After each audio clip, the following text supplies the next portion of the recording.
먼저 자석에 의한 자기 현상에 관한 용어를 몇 가지 살펴보고 갈게요. 굉장히 큰 못에다가 자석을 막 비빌 거예요. 비빈 다음에 클립 있는 데 갖다 대면은 이 못에 클립이 이렇게 달라붙는 현상을 볼 수 있습니다. 이때 이 못이 자석처럼 된 거죠. 이것을 자성을 띈다 라고 하고요. 이 현상을 자화라고 합니다. 그리고 이렇게 자화된 현상을 자기유도라고 해요. 자석의 힘을 유도했다 해서 자기유도라고 하고요. 이렇게 자화된 물질을 자성체라고 합니다. 자성체의 종류는요. 강자성체, 상자성체, 반자성체 이렇게 있습니다. 먼저 강자성체는요. 가운데 이렇게 강자성체를 두고 외부 자기장을 가할 거예요. 자, 그렇다면 이 안에 강자성체 물질 내부의 원자 자석들이요. 여기가 N극이니까 S극이 N극을 바라보겠죠? 물질 내부 원자 자석들이 S극이 N극 쪽으로 정렬될 거예요. 이렇게 예쁘게 정렬이 돼요. 그러면서 이쪽에는 S극을 띄고요. 이쪽은 N극을 띄게 되겠죠? 정렬이 이렇게 되었으니까. 이렇게 물질 내부 원자 자석들이 외부 자기장의 방향으로 강하게 자기화가 됩니다. 그리고 여기서 이 외부 자기장을 만약에 제거할 거예요. 그랬는데도 이 정렬이 오랫동안 유지돼서 자석의 효과가 오래 유지되는 걸 강자성체라고 하고요. 상자성체는 정렬되는 것까지는 똑같은데 외부 자기장을 제거했을 때 이 정렬되었던 것들이 한순간에 무너집니다. 그렇게 해서 자석의 효과가 즉시 사라집니다.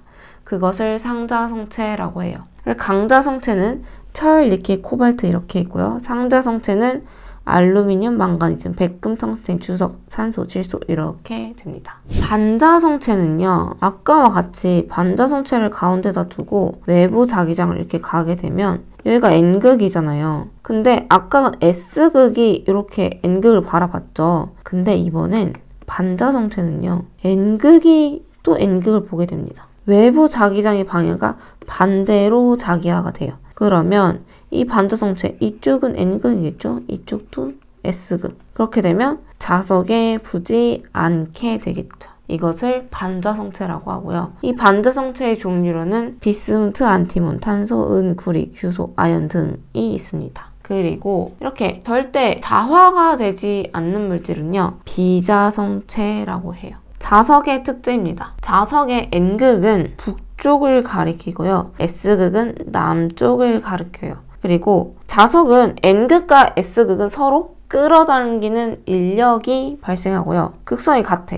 만약에 N극과 N극 아니면 S극과 S극이면 서로 밀어내는 힘, 청력이 발생하죠. 그리고 자석은요. 이렇게 만약에 큰 자석이 있어요. 얘를 내가 반으로 잘랐다. 그러면 S극과 N극 이렇게 나눌 것 같지만 이렇게 자르고 나면 또 이만한 애가 한쪽은 S극이고 한쪽은 N극을 띄어요. 또 여기서 또 반으로 자르면 또 S극, 또 반대가 N극을 띱니다. 아무리 자석을 작게 잘라도 N극과 S극이 분리되지 않습니다. 항상 극은 한쪽만 존재할 수 없고요. N극과 S극이 같이 존재합니다. 자, 그리고 자기장, 자기력이 작용하는 공간이에요.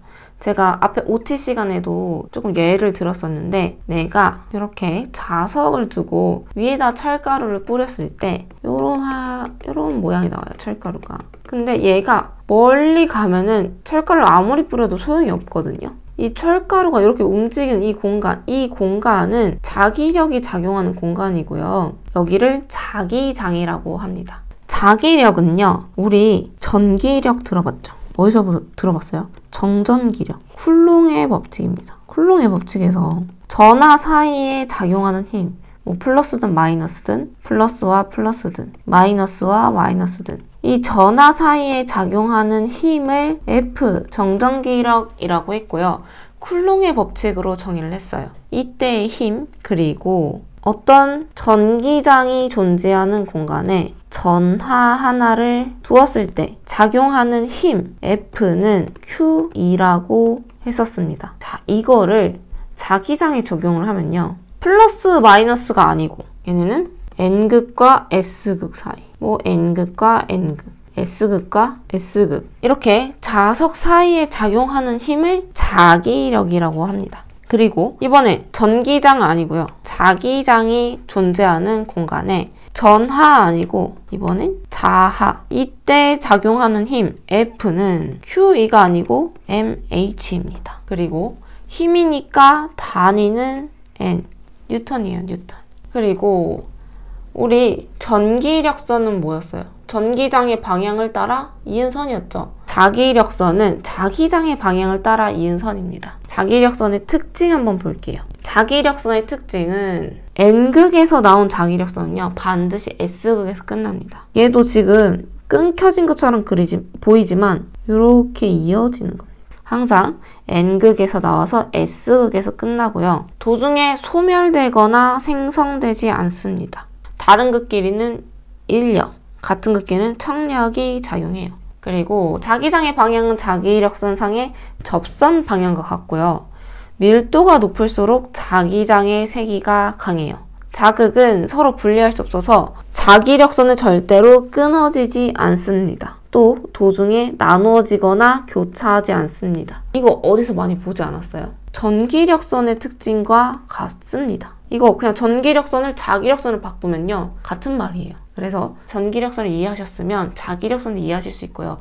혹시 전기력선을 이해하지 못하셨어도 자기력선을 생각하시면서 전기력선을 생각하시면 조금 더 이해하시는데 도움이 되실 겁니다. 다음은 자기력선의 수입니다. 이것도 어디서 많이 봤죠? 이 앞부분은 전기장하고 굉장히 유사해요. 그냥 전기력이냐 자기력이냐, 전기장이냐 자기장이냐, 이것만 바꿔주시면 같습니다. 그래서 자기력선도 똑같아요. 전기력선의 수에서는 2 곱하기 S였죠. 그리고 얘는 4파이 입실론 R 제곱분의 Q 곱하기 4파이 R 제곱이었어요. 근데 전기력선의 수에서는 전기장의 세기 아니고요, 자기장의 세기라서 여기가 전하 아니고 자하, 유전율 아니고 투자율만 바꿔주시면 식이 같습니다. 그래서 자기력선의 수는 뮤분의 m이고요. 진공 중에는 뮤 제로분의 m이고, 진공이 아닐 때는 뮤는 뮤 제로 곱하기 뮤 r이니까 이렇게 됩니다. 자기장에서의 쿨롱의 법칙이에요. 얘도 전기장하고 같습니다. 전기장에서 F는 4파이 입실론 R 제곱분의 Q1, Q2였죠. 단위는 뉴턴. 그래서 얘도 4파, 여긴 투자율, 그리고 자하 1, 2 이렇게 있습니다. 여기서는 진공 중에서의 두 자하 사이에 작용하는 힘입니다. 그리고 조금 다른 거는 상수가, 우리는 4파이 입실론 제로분의 1을 K라는 상수로 둬서 얘가 9 곱하기 10의 9승이었죠. 전기장에서는. 근데 자기장에서의 상수는 4파이 뮤 제로분의 1을 상수 K로 두고요. 이 상수 K의 값은 6.33 곱하기 10의 4승입니다. 투자율은 자속이 통과하는 정도를 얘기하고요. 뮤 제로는 진공에서의 투자율, 그래서 4파이 곱하기 10의 마이너스 7승, 단위는 헬리퍼미터입니다. 단위를 물어보는 문제도 가끔 나와서요. 단위도 같이 외워주세요. 그리고 우리 비투자율, 진공에서의 비유전율은 입실론 R이라고 했고 1이었죠. 근데 이번에 진공에서의 비투자율은 1입니다. 그래서 진공에서의 비유전율도 1이고 진공에서의 비투자율도 1이다. 자기장의 세기입니다. 우리 아까 자기장의 쿨롱의 법칙에서는 N극과 S극 사이에 작용하는 힘 F를 구했다면요, 여기에 다른 단위 자극을 줄 거예요. 우리 전기장에서는요, Q라는 전하를 두고 여기에 단위 전하를 뒀었죠. 얘도 똑같습니다. 이 자하를 하나 두고요, 단위 자하를 하나 둬서 자개의 세기를 구할 거예요. 그래서 자개의 세기 H는 원래 M1, M2였는데 M2가 1이 되어서 식이 이렇게 나옵니다. 그리고 아까 4파이 뮤 제로분의 1은 6.33 곱하기 10의 4승이었으니까요. 식은 이렇게 정리가 되겠죠. 자속입니다. 자속은 자개의 상태를 나타내기 위한 가상의 선이고요. 얘랑 아까 전기장에서 대응되는 개념은 전속이었죠. 전속도 Q라는 전화에서는 Q만큼의 전속이 나온다고 봤고요. 자속도 파이라는 자속에서 파이만큼 나온다. m이라는 자에서 m만큼의 자속이 발생된다고 합니다. 근데 우리 전기장에서의 전속은 그냥 똑같이 Q라고 표기했는데요. 자속에서는 이 자하랑 같은 m보다는 이 파이라는 것을 더 많이 써요. 그래서 앞으로 자속은 파이로 쓰겠습니다. 자속 밀도는 면적당 자속수예요. 그래서 S 면적분의 파이 자속입니다. 그래서 자속 밀도는 B라고 표현을 하고요. 이 면적의 단위는 미터 제곱이겠죠? 그래서 자속의 단위는 웨버니까요. 단위는 웨버 퍼 제곱미터 이렇게 됩니다. 그래서 아까 구했던 자개의 세기와 자속 밀도를 다시 한번 정리해보면 자개의 세기 H는 4파이 뮤 R제곱분의 M이었고요. 자속 밀도는 S분의 파이라고 했어요. 그럼 S분의 파이는 요 S는 4파이 R제곱이고 파이는 M하고 같다고 했죠. 그래서 이렇게 표현할 수 있어요. 그럼 이렇게 표현한 건 이 자속 밀도는 여기다가 투자율을 곱해준 값하고 같네요. 그래서 자속 밀도 B는 뮤 H다 라고도 표현합니다.